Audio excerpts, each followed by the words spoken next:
Are you planning on having a Christmas party this year? Are you planning on watching some great Christmas movies?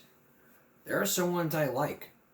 What is your favorite Christmas movie? There may be things like The Most Wonderful Time of the Year, starring Book Burns and Harry Winkler. There are the old movies. What you're about to see is the most popular. There are lots of great movies out there. Great Christmas movies. Frosty Returns, Frosty the Snowman, Rudolph the Red-Nosed Reindeer. Those were all on VHS. But what is the most popular Christmas movie ever? Let's take a look. All aboard the Polar Express. The animated movie starring Tom Hanks is number 10 on the list of most popular Christmas movies of all time. At number 9, Home Alone 2, Lost in New York. Kevin's not here. What? Kevin McAllister is once again left by his family, and his adventure takes him all around New York City. He even runs into future President Donald Trump. Where's the lobby? Down the hall and to the left. Number 8 will always be a debate. It's Die Hard. So, is it a Christmas or action movie? Welcome to the party, pal! Die Hard is the best of both worlds. You get action and you get a Christmas movie all wrapped in one. Number 7, The Santa Claus. Tim Allen needs to step in for Kris Kringle after he falls off, of all things, a roof. Dr. Seuss takes the next 2 spots. The 2018 animated version of The Grinch comes in at number 6. And the live-action How the Grinch Stole Christmas starring Jim Carrey is at number 5. At number 4, it's Will Ferrell as the irresistible Elf. What is not to love about Elf? It simply puts a smile on your face. The Griswolds take number 3 with National Lampoon's Christmas Vacation. Number 2 is the romantic comedy Love Actually, following the lives of 8 couples finding love and loss at Christmas. And number 1 is something to scream about. Yes, the most popular holiday movie of all time, the original Home Alone. Home Alone has become one of those generational classics everybody can watch and enjoy. It almost doesn't feel like Christmas if you haven't watched Home Alone. Yes! Yes! Yes! Yes! Yes! You get the picture here? So if you're going to watch the Christmas movies, you better add Home Alone 2, Home Alone 3, there's Home Alone 4, and Home Alone 5, and now there's the new one that was released 2 years ago. It's called Home Sweet Home Alone.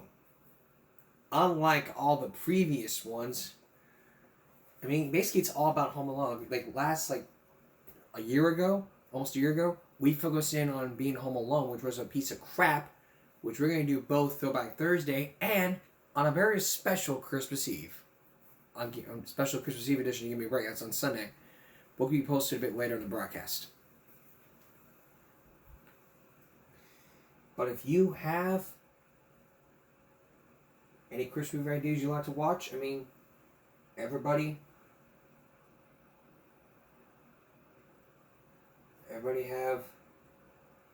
has their own favorite, so no matter which is which. Well, the orange-haired menace is in the news again, and this time the Supreme Court claims that he's reading Hitler's and the Supreme Court denied him running for president again. Well, because of what he did. Remember back in January with all the riots? Well, he knew what he did. It's just real simple. You don't do things you're not supposed to be doing. If you do things you're not supposed to be doing, you are going to end up you may have consequences, or you're going to end up with repercussions. That's bad.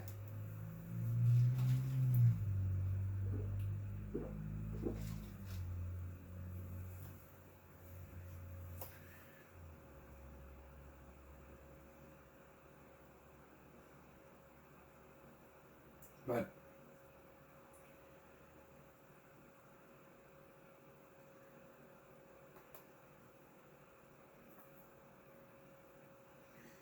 But there are things out there we have to understand. That's some common sense. I mean, everyone has their own favorite Christmas movie. That's great. There's no bashing Home Alone because it's one of the greatest movies ever. I mean, Die Hard. I mean, I would pull up a clip of Full House, but I'm afraid I could be copyright. I could face copyright infringement. I mean, you say get in a Christmas spirit, watching the most heartwarming Christmas movie ever. Die Hard. Die Hard. Yippee-ki, and don't finish that thought.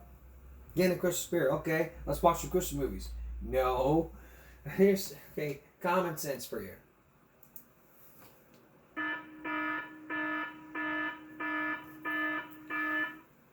When your parents tell you to get into the Christmas spirit, it doesn't just mean watch some Christmas movies. Help out with your parents. Decorate the tree. Decorate the house. Get into the Christmas spirit. You want Christmas t-shirts and knock your lights out. Basically, common sense. Your mom and I tell you to get a Christmas spirit. Don't just watch some Christmas movies. I mean, you may watch Christmas movies while you're decorating the tree. But just go out and decorate the lights. Hang the lights up in the house. Hang your stockings. Do whatever you need to. Just help out. That's the spirit of Christmas. Still to come. Are you cheating on your sleep? Hugh Downs is going to introduce two experiments. He's going to introduce an experiment for two members who are cheating on their sleep, meaning burn a candle at both ends. But coming up next, a school story. This teacher was fired over a play that happened. But you may be shocked by what the teacher has to say and what the school principal has to say. Bob McEwen has their story. Stay with us. Sex, drugs, violence. Those are just a few things that teenagers have on their minds. So imagine being a teacher and you want to teach them all about that by putting up a play. That's what one teacher did. That's what one teacher did in this first story. And what you're about to hear and see could leave you speechless and have you covering your child's ears. Tonight, you're going to hear all sides of the tale from the teachers, the students, and what the school district has to say. Here's Bob McEwen.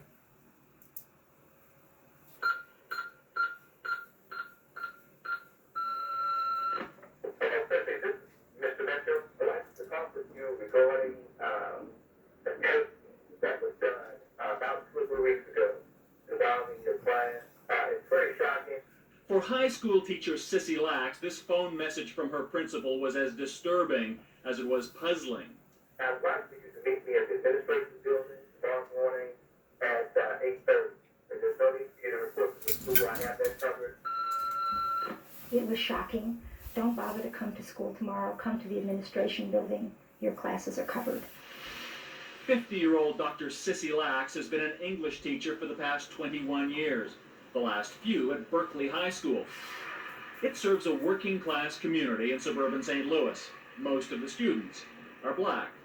And until that day, just over a year ago, almost everything in Sissy Lax's life revolved around her classroom. But all that changed when she met with school officials the next morning. I didn't know what was going on. I could not figure out what were these people doing and why were they doing it. What they did was suspend her on the spot. Gone, the school paper and literary magazine she started. And the thing she cherished most, classroom number 309 at Berkeley High. All because of the tapes.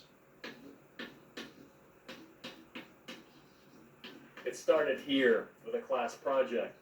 The assignment that Sissy Lax gave to the students in her creative writing class was simple enough. Write a script about something important to you. Drama, Lax pointed out, is not everyday conversations. It's stronger, more dramatic. But at the same time, she said, it sounds everyday. It sounds believable. Basically, it was about gang violence, shooting and stuff. How you get pregnant and stuff like that.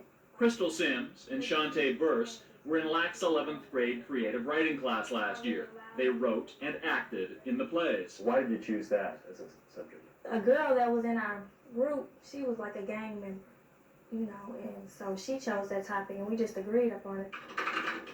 What Lax got back were 4 plays that dealt with sex, teenage pregnancy, drugs, murder, and young love, all expressed in dialogue that contained a steady stream of street jargon and profanity. profanity that would echo through the halls of Berkeley High all the way to the school board. We're talking about excessive profanity. And the people watching the show will never know the amount of profanity that we're talking about because you can't even show it on your show, and it can't be printed in a newspaper. It cannot be done. Cindy Reeds Ormsby is the president of the school board. She says Lax broke school board policy by allowing her students to use profanity in their plays, a violation of the student discipline code. If the teachers aren't the ones who are going to be enforcing our discipline code, then who is? And the signs throughout Berkeley High seem to leave no doubt about what that policy is. The policy provides a uniform standard of conduct for students that prohibits unacceptable behavior, including profanity. Was there profanity in yours? Yes, it was a lot of profanity. I probably could have cut out a little bit, but that wouldn't have been what I dealt with every day. That wouldn't have been the assignment. The assignment was exactly to do what you deal with every day and how you and your friends talk. Damn, little, why can't you knock on my motherfucking finger? No! So how did this creative writing assignment go from paper to videotape? Lack's approach was to have the kids perform their plays in the privacy of the classroom. She then videotaped the performances so the students could see and hear for themselves, she says, just how poorly that profanity conveyed their ideas. But the school administration didn't buy it. This method of teaching can be done without profanity. Attorney Frank Sussman represents the school board. Other methods of teaching used by other teachers without using profanity get exactly the same good results with students. With the videotapes in hand, the administration believed it possessed irrefutable evidence of Sissy Lack's disregard for school policy. The tapes would become the centerpiece of a formal school board hearing to be held 6 weeks later to determine Lack's fate. I think that Miss Lax made a mistake. Bill Miller is the former mayor of Berkeley and has a son who was in one of the plays. There was a lot of simulated violence, if I could call that. I think my son was shot in this play, and they urinated on it. It really bothered me in that, and the more I looked, I thought, what is this really doing? It was a mistake. I would think she would have some hindsight to say that perhaps we shouldn't have done it that way. Miller was not the first parent to feel that way. Lack's writing assignments had evoked similar reactions in the past. I was not at all amused. I mean, I wasn't happy at all because I didn't see the point in it. You can get your point across without all of this. Pat Singletary's daughter, Patrice, nicknamed Shelley, had Lax as a teacher 10 years earlier. When you first read those papers, though, I was excited. I mean, it's like, how dare you? Who gave you the right to use these types of words? You know, I mean, in our house, damn was a bad word as far as she was concerned. the school board has said that you were letting them in half an hour or so use the F word 60 times, the S word 30 times. The school board says it's not censorship, it's about appropriateness. Mm-hmm. I have no idea what that means. They say it's not about your teaching methodology, or the results for that matter, it's about breaking school policy. No profanity. Right. There is no policy in this board in any way that suggests that when teachers and students are working together in a classroom, doing something instructional and doing it seriously and taking it seriously, that is breaking policy. That is following instructional policy. But the school board insists whether it's part of classroom work or not, the policy is no profanity. No one loved me, so I don't give a damn. The hearing got underway on March 1st. As evidence, the administration submitted the videotaped plays and 2 profanity-laden poems written by this former Lax student. Reginald McNary, now 18, had Sissy Lax as a teacher in the 9th grade. If they couldn't understand her teaching method through me, they should be on trial. I think a blind man could see my progress. Progress has not come easily to McNary. In fact, nothing has come easily to him. He ran away from a troubled home when he was 13 and is now getting by, living in a dark, cramped room in the basement of his grandmother's house. How did she strike you at the beginning? How did she come across to you? A pest. What do you mean? She used to harass me. He put his head on the desk, and he was out of it. And when I would ask him to go to the guidance, he didn't want to go. Go to the office, he didn't want to go. He didn't want to do anything. I would say I'm not going anywhere. I'm finna go to sleep. Leave me alone. The first time he did something in poetry, it was full of street language and profanity. Almost, we were just taken aback a little bit. But I know it was a lot of profanity. Why? Pretty much. Because, see, it was new to me. And that's how I felt. She said, write what you feel and write what's on your mind. I did not say to him, this is disgusting, this is horrible, this is something you shouldn't do. This is the first time he opened up. I told him that you have a lot of anger in what you've written, and he said something like, and I earned it. And I don't know if the assignment was to bring me out of my shadow or what, but whatever it was, whatever she did, it worked. Ask you to read something for me. If you could read this aloud, that'd be nice. That's the poem you didn't enter into evidence. This by was Reginald. entered by her. Could you read that for me? Sure. Alone by Reginald McNary. I'm all alone in this world today. No one to laugh with, no one to play. It's been like that since the age of 3. No one to love, care, or hold me. No one to pick me up when I fall. No one to measure growth or how tall. Alone, how it hurts inside if I were to die. No one would cry. I never gave a damn about any other. I love my shoes more than I love my mother. You might think I'm the devil or call me Satan. I have no love in, so full of hating. I guess that's why I have low self-esteem. The only time I show love is in my dreams. What do you think of that? I think it's a wonderful poem. Written by the same young man whose poem you used Absolutely. to prosecute Right. Sissy Lax. But I do not draw the conclusion from all of this that had he been told that he could not have used profanity in the earlier poems, that he never would have been able to write this one 3 months later. If she had said for that first assignment, write what you want, but don't use any profanity, I wouldn't have did it. do you think that the young man who wrote the poem might have something interesting to say about whether he would have made that progression without Sissy Lax in the way she taught him? He may think Sissy Lax was the greatest teacher he ever had. That wouldn't surprise me. But so what? If they don't like the policy of the school board, you go and teach in a different district. It's just that simple. But maybe it's not as simple as that. The point of the exercise was to get them to write openly and have that writing accepted, respected, not necessarily because it was good, but because they had tried. Dr. Catherine Nelson is a teacher and St. Louis native. Now 70, she's been an educator for 40 years. She testified for Lax at the hearing. When you get kids who have been accustomed to having everything they say wrong, wrong, wrong, people use that darn red pencil and mark all over. They slash and burn. And these kids were fragile already. They didn't need to be slashed and burned. They needed to be encouraged and supported and corrected. But they needed to learn to correct themselves.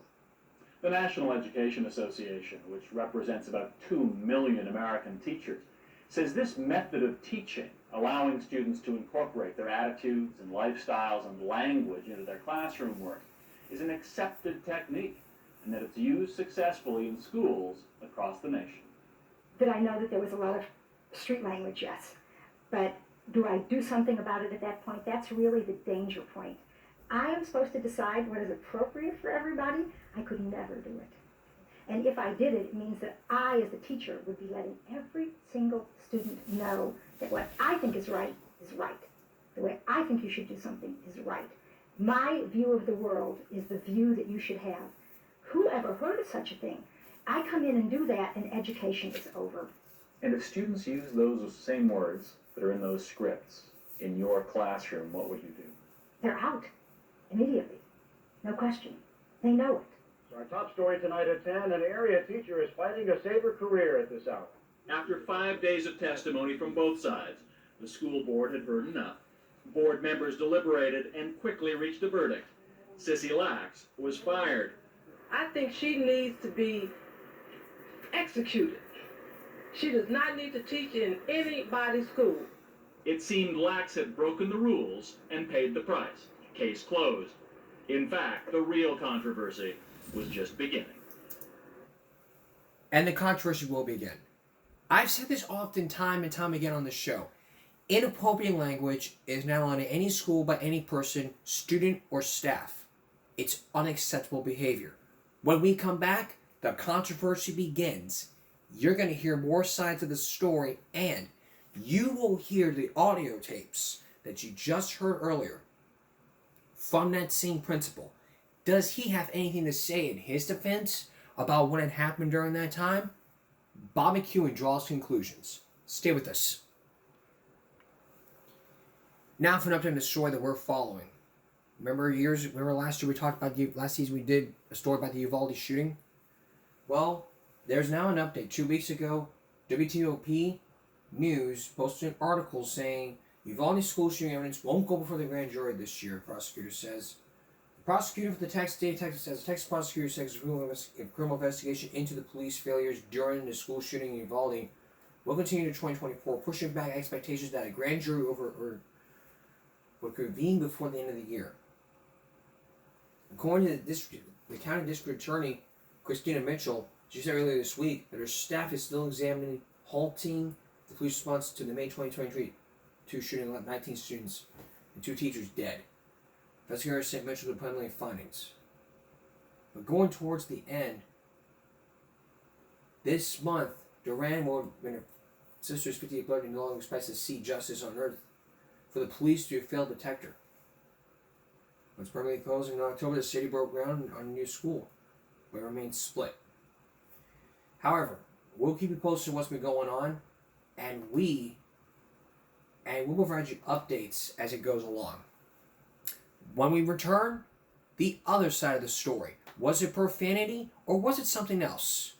You will hear from the audio tapes which you just heard and more sides of the story. Bob McEwen draws conclusions. Stay with us. How much of this is due to the complex racial politics involved? So much of what happens to people happens because of race. Returning to our story, you've heard what one teacher had to say when she got fired after 21 years of teaching for allowing her students to use profanity in a play. It was all about sex, violence, drugs, pregnancy, etc. One teacher said she wanted to do this for the drama class she was teaching. All the other students said different. Now you're about to hear the other side of the story and hear the audio tapes from the principal. What was this all about? Was this just profanity? Something else? Or was it just both profanity and racism? Once again, here's Bob McEwen. I don't think that it was just the profanity thing. I think certain people didn't like her, and they wanted her out of the school anyway. Crystal Sims and Shantae Burse were both students in Sissy Lack's creative writing class and appeared in the controversial videotape. They were grown-ups, and speaking to me like I shouldn't do this for the white woman, and that you just putting your own race down and you're Oreo this or Oreo that. And they looked at a race issue as me being an African-American student and her being a Caucasian teacher, like, well, why are you taking up for this white teacher? I'm like, well, I'm not looking at her as a white person. I'm looking at her as a person. At the time, the vast majority of students at Berkeley High were black. 2/3 of the teachers were white. And then there was the principal at Berkeley, Vernon Mitchell. He was the one who first seized the videotape plays and initiated Lack's suspension. Pressure on the students also seemed to be coming from him. Consider this tape, recorded by Principal Vernon Mitchell himself. During his own investigation of Sissy Lack's, Mitchell questioned the students who'd been involved, characterizing their behavior in these racially charged terms. When I look at that tape, I see black students acting a fool, okay? And I see white folks videotaping. School board president Cindy Reeds Ormsby. Do you think that Mr. Mitchell was justified in saying that? I think he was emotional, and I think he may have made a mistake in that, but, it was done. I don't think it contributed to the outcome of the hearing. So. if I told you that we've been told Mr. Mitchell contacted other students in that class and advised them not to speak at the hearing on Sissy Lack's behalf, what would you say? I would say that if he did that, that would have been wrong and would have been a mistake. Mr. Mitchell, the principal here, he called my mother and he told her he didn't want me to testify because he felt like this was a case closed, that she was fired, that was the end of it. So Mr. Mitchell called your mother to discourage you from appearing at the hearing? Yeah. Because I guess they felt like she wasn't meant to teach here because of that. But isn't that what the hearing was supposed to determine? Right. That's the part I didn't understand. Principal Vernon Mitchell would not comment on whether he called parents to intimidate students and declined Dateline's request for an interview. We also wanted to ask him about another videotape, one made 2 years before Sissy Lax taped her class. It was a school play in the Berkeley High Auditorium. It too contained profanity, simulated violence, and suggestive behavior. But unlike the plays on Sissy Lack's tapes, Principal Mitchell supported this performance. The difference? For one thing, as school administrators point out, there is much less profanity here. Another difference, though, is that this play, applauded by the principal, was produced under the direction of a black teacher. Thank you very much. So was the firing of Sissy Lax really motivated by school board policy alone? Did Lax have a history of problems? Was there ever any complaint on Ms. Lack's record in the 22 years she had taught in the same school district? I'm not aware of any. Not a single complaint on her record? Not that I know of. Not about policy, not about curriculum, not about methodology? Like I said before, I'm aware of none. Dr. Catherine Nelson says that race may be the real issue. The black families out there heard that the kids used profanity on these tapes, and they were, here I am, a respectable person living in a respectable neighborhood, and they are trying to make my children look bad. Fairness under the First Amendment. It's been about a year since Sissy Lax was fired for allowing students to use inappropriate language in school, which is precisely why we were a little surprised at what we found when we visited Principal Vernon Mitchell's office this past November. We were in Vernon Mitchell's office 2 days ago, and there was a round table with a display of what I presume was recommended black literature. Now, you can look through these books and find all the words that were in those videotapes. The F word, the S word, the MF word. They're all here. In the context and in the amount that it was in those videos? Let me just, the explicit sexual content has been one of the complaints we have heard about the videotapes. Let me read to you some of this. I took my hands and dipped them into the wine bucket and grabbed some ice, which I placed in my mouth and then started to suck Sella's throbbing breasts. Sella was licking her lips and quietly moaning. And it goes on for page after page in explicit detail: oral sex, copulation, gay sex. This is probably a fine work of literature, but it's being recommended as reading in that school where Sissy Lax was fired for allowing her kids to say the same words that they wrote as part of their class exercise. How do you explain that to me? I cannot explain it. I can't. Your board did the firing. It's your school for recommending this reading. And yeah, I will certainly look into that. This is the first I've ever heard of it.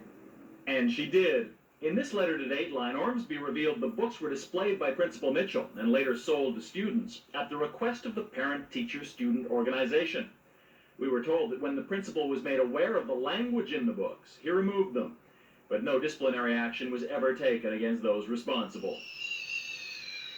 Sissy Lax says this is further evidence she's been unfairly singled out and worries that her treatment is intimidating other teachers. Teachers are afraid to teach. Students are afraid to learn. Everybody's afraid to express themselves because somebody's going to come in and say, you don't know it. You didn't know it. But now you know it. You broke a rule. You're fired. Well, that is ineffective schooling. It's ineffective education. It's a disaster for public education. I am personally unaware and have not heard of any teacher who has changed anything in the way they teach since this case. But when we tried to talk to other teachers about this, here at Berkeley High and at other schools in the district, they all refused, saying they feel like they're walking on eggshells and using such terms as racial tensions, even a climate of fear. This was one decision that the school board made. And we do not have a history of throwing books out of libraries or burning books or censoring what a teacher does in a classroom. We had a book to read, and it was Huckleberry Finn, and one of our teachers wouldn't let us read it because she felt that it has the N-word in there, and she didn't want to get fired because of it. And I thought about it, and I said, this is affecting a lot of people. I was kicked out completely. Do you know that? Even a year later, there is still disagreement. Not only about the effect lax firing has had on education, but about what really motivated students to use profanity in their plays. So why do you think they chose to express themselves that way over those subjects? Because personally, I think they were probably just pulling the wool over her eyes. They were getting away with murder, and they knew it, but she didn't. Were you scammed by these kids in a way?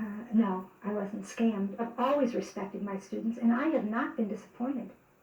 After a teaching career that spanned 2 decades, Sissy Lax is now working part-time for an organization encouraging energy conservation. But she hasn't given up. Lax is suing the school system, fighting for academic freedom and to get her job back. She is supported by the National Education Association and backed by some surprising allies. I was excited. I mean, it's like, how dare you? Who gave you the right to use these types of words? Remember Pat Singletary, one of the parents who objected to Lax teaching methods? Well, shortly after her daughter Shelley started writing with Sissy Lax, there was a dramatic improvement in her schoolwork and her attitude at home. She kept saying how Miss Lax this, Miss Lax that. Everything out of her mouth was Miss Lax. So it's like, yeah, I gotta meet this lady. So Pat did something few of the other parents ever had. She called Sissy Lax. Then Miss Lax explained her teaching technique to me, of letting the kids do what they felt, not inhibiting it, and the importance of creative writing. So when you're talking about that dramatic transformation, you believe Sissy Lax was responsible for it? Yes. She actually educated me a lot, too. Like I said, being a disciplinarian, you tend to be very rigid, and you don't see anything but what you say. The change in Shelley made me do a change, too. Because I had to see something wrong in me, that I couldn't reach Shelley and someone else could. That bothered me quite a bit. But not all Lax former students have fared so well. Today, Reginald McNeary goes to a different high school. He was recently suspended, though, and has had some brushes with the law. Reggie spends more time on pinball than poetry these days, but says Sissy Lax gave him something no one else ever had. Freedom. Liberty to express yourself. You have the opportunity to write about any topic, whatever you choose to. You know what I'm saying? And what was it about the freedom and liberty to express yourself that got you out of the corner and into the group? I liked it because I had never been offered that freedom to, show my feelings in any class. And it kind of woke me up. That exactly woke me up. Sissy Lax wants her job back and damages. Her suit, which will be heard by a federal court in Missouri in November, alleges she was discriminated against by the school board and that her right to free speech was violated. What do you think? Give us some feedback. Well, here's what I think. Here's what I think about this story. With some common sense.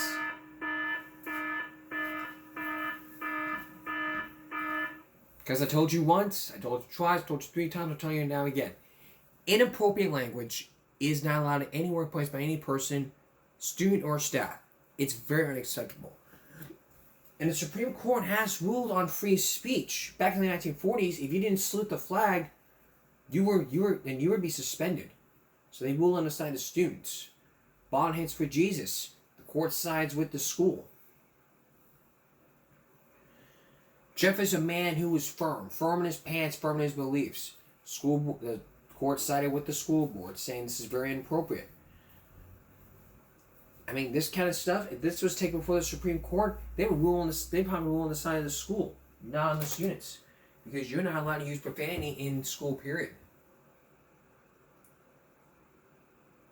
If I was one of those kids in there, in that story, I would say, hey. Let's look at this paper before turning it in. Like if they say, hey, go print it without the thing. I look at this paper going, whoa. Before I turn it in, let me take a look at it. We need to look. You need to cut back on this profanity here. I don't want to get in trouble. I don't want the teacher getting fired. And they would have said, yeah, that's a great idea. That's a good idea. They said, no, we're going to publish this anyway. All right, then I would say, hey, I'm not being a part of this. I'll take a 0. I'll tell the teacher, hey, these kids write profanity in these papers, and I'm not going to be a part of it. I'll tell my mom what happened, and she'd be going up to the board, and she's like, hey, what are you doing allowing it to happen? I don't know. Well, that's not right. You shouldn't be doing that. Whatever you do, you should do it right. The right thing is not to have profanity in all these plays. Next, cheating on your sleep. Burning the candle at both ends. Stay with us. If there's one thing we should do is not cheat on our sleep. Experts say we should get at least 8 hours of sleep a day. Well, if you learn from Full House that babies need their sleep, like over 10 hours of sleep, kids need 8 hours of sleep a day, a adult-sized person can have like 6 hours of sleep a day, like myself. You should be cheating on your sleep. It's called sleep deprivation, or what people call burning the candle at both ends. But when the candles stick to the light, a lot of people are cheating on their sleep. And that could mean serious consequences. Here's Hugh Downs. Bring it all back on 104.5 WXNI.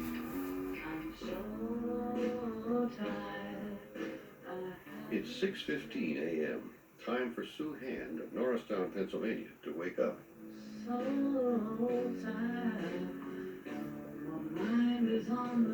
When I first hear the alarm in the morning, it is kind of a shock to my body. It's just like really agonizing to try to get out of bed sometimes. I'm so tired. I don't know what to do. The night before, Sue slept about 6 hours, not enough to feel rested. For Sue, this is a problem. Too often, because of her busy life, she cuts corners on her sleep. And apparently, she's not alone. Sleep experts estimate that on any given day, 40% of the population, that means 98 million people, are suffering from sleep deprivation caused simply by trying to squeeze too much into the day. Dr. Joanne Getze is an expert on sleep medicine. I think that most of us really treat sleep as an expendable commodity. We really do, and we're all guilty of it. Believe me, we're all really bad at it. We have busy lives and too many things to do, and we put sleep on the back burner. It seems as if the hectic pace of modern life is escalating. More and more people are grappling with 2 career families, longer and longer drives to work, even 2 jobs to make ends meet. And increasingly, we're lured away from sleep by our 24-hour society. For example, years ago, TV stations would sign off at the end of the day. Now you can watch all night. You can even go shopping in the middle of the night if you want to. Being on the go is what's valued most. And to fit everything in, what suffers most is sleep. Wake up, Miss Susie, wake up. As a divorced mother of 2 children, David and Amy, and a full-time nurse, Sue's days are demanding from start to finish. I do feel like I'm always on the go and always doing things. At work, she keeps a hectic pace as head nurse of the recovery room here at the Medical College of Pennsylvania. Your operation's all finished. In the morning, when she's working with patients, Sue says she feels alert because she's always on the move. But in the afternoon, when it's time to do paperwork, Sue sometimes has to struggle to stay awake. As difficult as the afternoons can be for Sue, she says the evenings are often worse.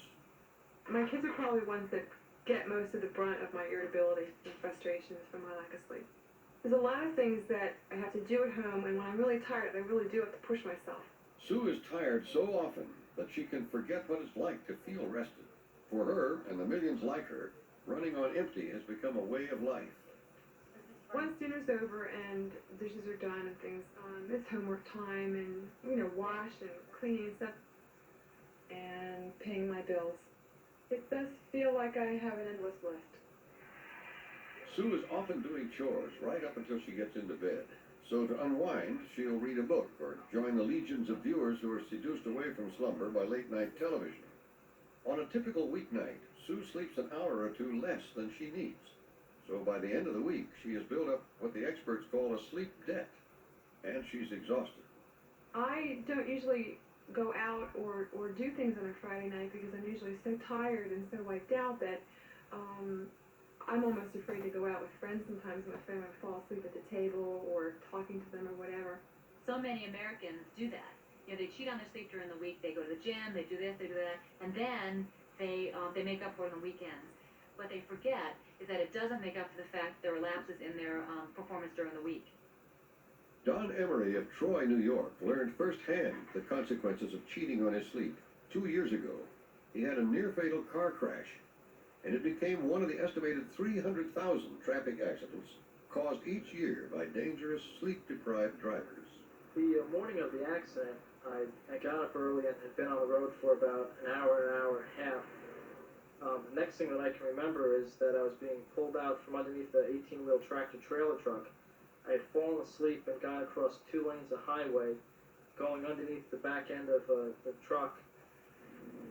The collision ripped the roof off Don's car, and Don probably would have been decapitated if he hadn't slumped over in the front seat. Unbelievably, he and the other driver suffered only minor injuries. Don was really fortunate, since it's estimated by the U.S. Department of Transportation that accidents caused by sleepy drivers result in anywhere from 4,000 to 7,000 highway deaths each year. Our busy lives are putting more and more tired drivers on the road, and this is causing growing concern among sleep experts. Now, in Don's case, what caused him to fall asleep so quickly when there were no drugs or alcohol involved, and later tests showed no signs of a sleep disorder? Although I'd gotten 8 hours of sleep the night before, I really had been getting on average of 5 to 6 hours in the weeks and the months previous to that. By cheating on his sleep, Don had built up a massive sleep debt. This debt created the sudden, overwhelming pressure to sleep at the wrong time. And unwittingly, Don became a danger, not only to himself, but to others as well. I think people don't realize that they accumulate sleep debt. It all caught up with me. In my case, I got out, luckily. Thinking about Don's luck made me wonder about Sue and others like her who habitually cheat on their sleep. Just how serious is Sue's level of sleep deprivation, and what are the potential consequences? To find out, 2020 asked Dr. Getze and her colleague, Dr. Alan Pack, director of the Center for Sleep Disorders at the University of Pennsylvania, to evaluate Sue. Okay, everything looks good. I'm going to turn out the lights now. The evaluation required that she spend nearly 24 hours at the clinic to undergo a battery of tests. These tests, which measured Sue's brain waves, eye movements, heart rhythm, and breathing patterns during her sleep-wake cycle, established that she has no hidden sleep disorder which could be causing her fatigue. But that doesn't mean her sleep problems were insignificant. This test, called the Multiple Sleep Latency Test, or MSLT, made that clear. The test was given during the day. You'll be given 4 opportunities to take naps. If you fall asleep within 20 minutes, we'll allow you to sleep for 15 minutes. Here, what the doctors are looking for is how sleep-deprived Sue gets toward the end of a typical week, always her roughest time. This test was done on a Friday. During the MSLT, a well-rested person will fall asleep after 10 minutes or so, if at all. Someone who's seriously sleep-deprived will fall asleep in 5 minutes or less. How do you think you would do? How's she doing? She just She fell asleep. Yeah, she's in a stage of my sleep. Sue fell asleep during all 4 test periods in 4 minutes on average. According to the doctors, that means she was pathologically sleep-deprived. And that's going to be associated with some problems. Problems in performance, problems in lapses in concentration, and difficulty with personality changes, irritability, and so on. With Sue's current lifestyle, she's probably pathologically sleep-deprived a couple of days a week. On those days, the risk of making mistakes, perhaps while driving or even on the job, does increase. In part, that's because of a phenomenon called microsleep. People think they're awake, but their brain has slipped into a sleep-like state. people call it zoning out or just being unaware of what's going on. They catch themselves. And if you have actually electrodes on their head, you will actually see if they have been asleep for a number of seconds. On her bad days, this is a real risk for Sue. So how could we reorganize your life so that you got to bed earlier during the week? I guess what I could do is just hold off on some of the chores or some of the things I have to do to the weekends, and try to go to bed earlier, obviously. If you can just get yourself to bed half an hour early, if you're paying bills, stop by 10 o'clock, whatever you're doing, and be ready for bed at 11, 11:30. Do you think that it would, I would still end up needing to catch up on the weekends? I would bet that if you gave yourself half an hour or more every night, that you wouldn't need quite as much on the weekend. Each month, or however frequently you can decide to do that, give yourself another half an hour. Even with another hour of sleep, I think you feel a lot better.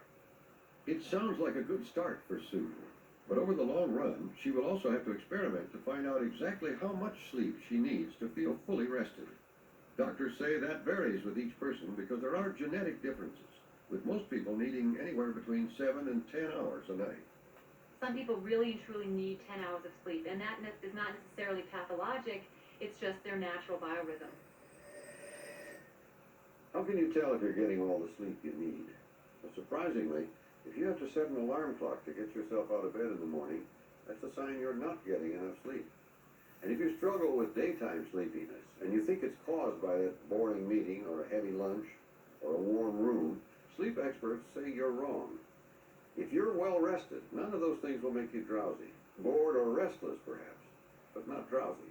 Drowsiness is usually caused by sleep deprivation. Now, obviously, driving while sleep deprived is one of the most dangerous things you can do, but sometimes it's unavoidable. So what can you do to keep yourself alert at the wheel so you won't be a danger to yourself and others? Do what Don Emery now does. Keep the car cool. A warm car can make you drowsy. Then turn the radio on. Experts say it's best to play a station that upsets you, perhaps one you disagree with politically. That'll keep your mind stimulated. And be especially careful during what the sleep experts call zones of vulnerability. These time periods between midnight and 7 a.m. and surprisingly in the afternoon between 1 and 4 p.m. are when your body's natural sleep rhythm creates the most pressure to sleep. Don's brush with death has changed his driving habits, but much more important are the changes he has made in his sleep habits. Now, after the accident, I'm really, I almost keep track of how many hours I've slept and try to be real conscious about getting 8 hours a night. Sue has also gotten more serious about her need for sleep. In the weeks since she visited the sleep clinic, she has been spending about a half hour more in bed most nights, and she says she's starting to feel better. I feel pretty committed to try to make this change because of the fact that it really is enough of a problem for me in my life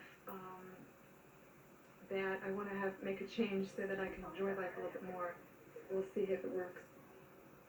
That's a very tough problem for a lot of people today, but it's not really new. I wonder how many people watching are aware that you and I were at least somewhat sleep deprived for years when we were doing the Today Show. Oh, constantly. I mean, I did it for 15 years. You did it almost as long. I remember being so tired that if someone went like this, I would cry. Oh, really? You know? Oh, well, I remember. The relief. I was wondering when I used to hear the alarm go off at 4:15, and I think, should I phone in my resignation or should I get dressed and go? And of course, by the time I was dressed, I felt all right. But I was lacking sleep. I think that is the first thing most people give up, and without being prejudiced, I think it's tougher on women because married or single mothers, you know, if they work, they still have to come home. There's still the kids, there's still the shopping, there's still the everything, and I think it's very tough. And that is 2020 for tonight. We thank you for. Wow. Really important lessons here. So if you're suffering from sleep depression, if you suffer from sleep depression, just get 8 hours of sleep. That way you feel well rested and not tired. And if you go into work without some sleep, you need to tell if you haven't got enough sleep, you go to work the next day, you need to tell your boss right away. I just want to point out something. I didn't get enough sleep today. And it will be up to your manager to decide, okay, what do we do with him? Do we let him work or do we let him go home? It happened to me one time. Let me tell you. Before we go on break, here's a little story for you. It was 2 years ago. I heard a fire alarm go off. I think it was at 1 or 2 o'clock in the morning. and I couldn't even sleep because of that fire alarm that was going off. Because I live not far from the school district. I mean, it's just 12 minutes away. So I hear the fire alarm go off, and I'm like, what's that sound? So I want the fan, and then all of a sudden I hear the fire alarm. I'm like, what the hell's going on? I posted a Facebook post, and then I went to work the next day. I told my boss, hey, I couldn't get to sleep because of the fire alarm, and my boss told me, okay, we're gonna send you home because you didn't get enough sleep. Like, that's fine. So I went home and got some rest, and then I went on an important story. Early to bed, earlier rise, this and this and this. So, that's it. That's the story about what happened when I cheated on my sleep. I may not do that again, but if I do, I'm going to live to regret it. We'll be right back. How many times have you seen this image before? If you really think about it, seeing this image, it would be you and your brother saying, okay, let's swear at mom. Last viral break, we saw children swearing and they posted on TikTok, but in this viral break short, it's gonna be all about when you and your siblings said bad words to mom. Today we should start using bad words around mom since hey son. Hey look bro, I think today we should start using bad words around mom since she does it all the time herself. Okay, what should we say? Alright, so this is what we gonna say.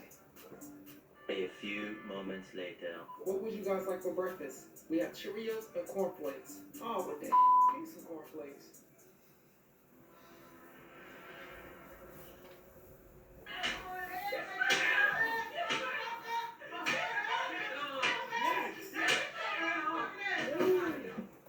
Now your turn. What do you want for breakfast? Well, you can bet it won't be cornflakes.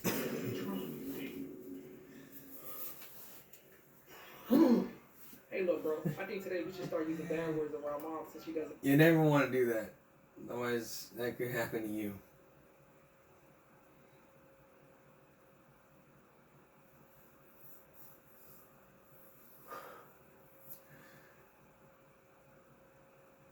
Alright, do y'all remember Mr. Wooden Alligator?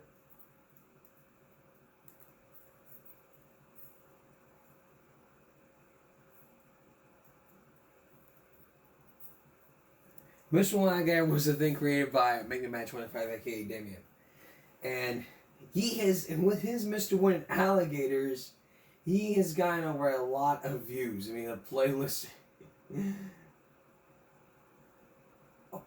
with,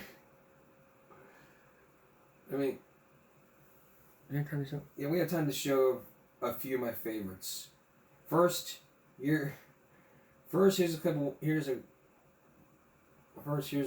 Here's a Christmas one.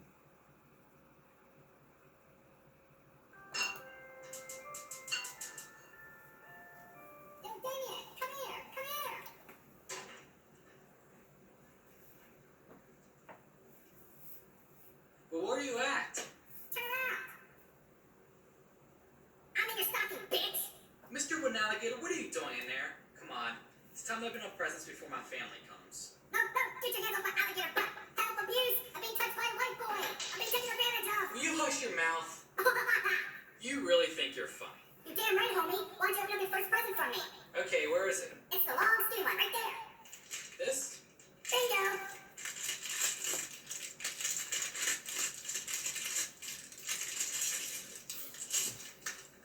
It's a butcher knife. Now do me a favor and swallow the fucking knife. Hey, that's not very Christmas-like. I'm serious. Come on. Settle down. It's just one of my alligator jokes.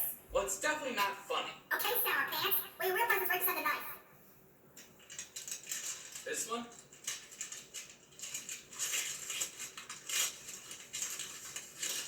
Britney Spears, oops, I did it again? Oops, I did it again. What the heck? The CD's like 10 years old. It's Britney Spears. Oh no, I'm gonna pee my pants 'cause I'm a baby. I don't listen to this type of music. I'm so gay. I don't want to screw Britney Spears' vagina. Boo hoo hoo hoo hoo hoo. What? What does having sex with Britney Spears have to deal with listening to her music? Your face looks like sperm, you fucking cracker. That doesn't answer my question. Anyways, whatever. Here's my present to you. I love presents.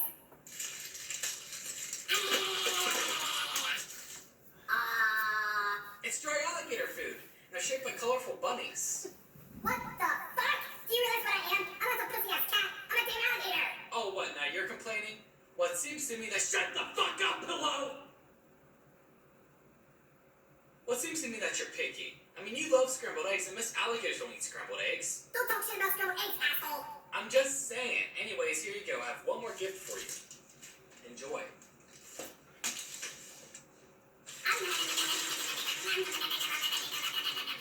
Damn, it's alligator porn. That's right. And it's the greatest porn to find this year. You outdid yourself this time. It's gonna be an adventure jerking my cock off to these pretty bitches. Well, it's not all that. You know it's still Christmas. Leave the room. What? Leave the room. I want to jerk off. But it's Christmas. I know. I need to pleasure myself. Okay, you just need to hold off. Get out of the fucking room. Okay, jeez, just hurry up. My family's coming soon. I don't want them to see alligator jacking off under the Christmas tree. Let's see what we got here. Oh, look at this razor sharp teeth. They're so pointy. You wanna bite me? You wanna bite my penis, bitch? Wow, crocodile cock. Crocodile cock. All right. One more. And this has got to be one of my favorites. We'll do more Mr. Elmore and Alligator for Give Me Back Friday.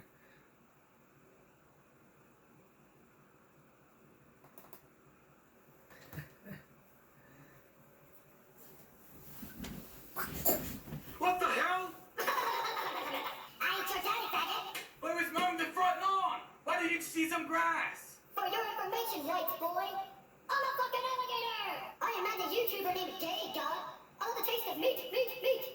Why didn't you just tell me? I could have taken you to Burger King to get you a chicken sandwich. Heck, I could even made you some chicken nuggets myself.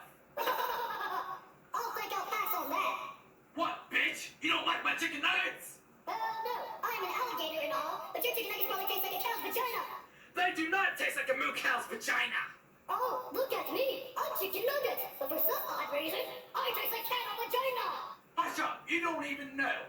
You dipped a hunk of meat in some barbecue sauce, you'd be dancing the crocodile cock. Say what you want, I still ain't your daddy.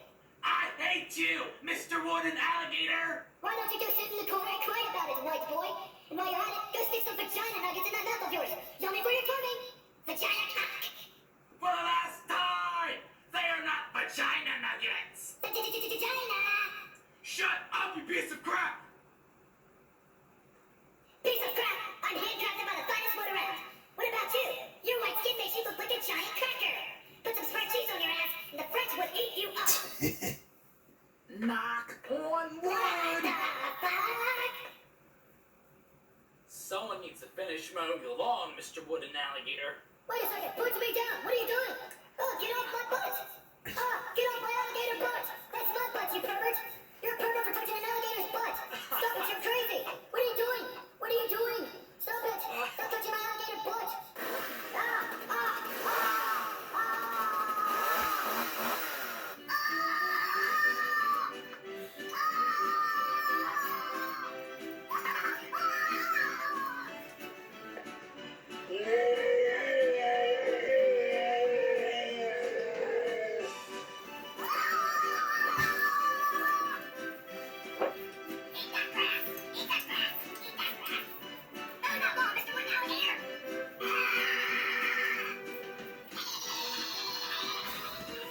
Crocodile colic!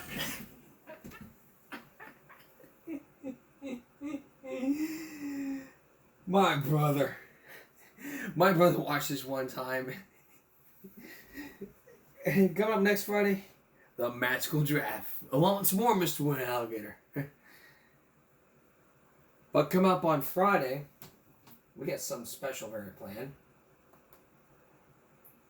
Come up a special Throwback Thursday. It's all about Home Alone. We're also going to talk about that. Talk more about Game Break Sunday with a brand new version. We're going to keep the old version, but I'm going to put in parentheses with common sense. It's going to be in both. One on the GMB YouTube channel for Throwback Thursday, and the other on Game Break Sunday. But coming up on Friday, Hello, and we are going to be doing an issue about the License to Kill. You're going to hear a story about an accident that happened, and we're going to leave a jury to decide what to say. The victims and the person that caused the crash that led to murder. That's all for Edition Game Break Wednesday going to Thursday. We'll see you tomorrow for Throwback Thursday. For all of us here at YouTube, have a good night.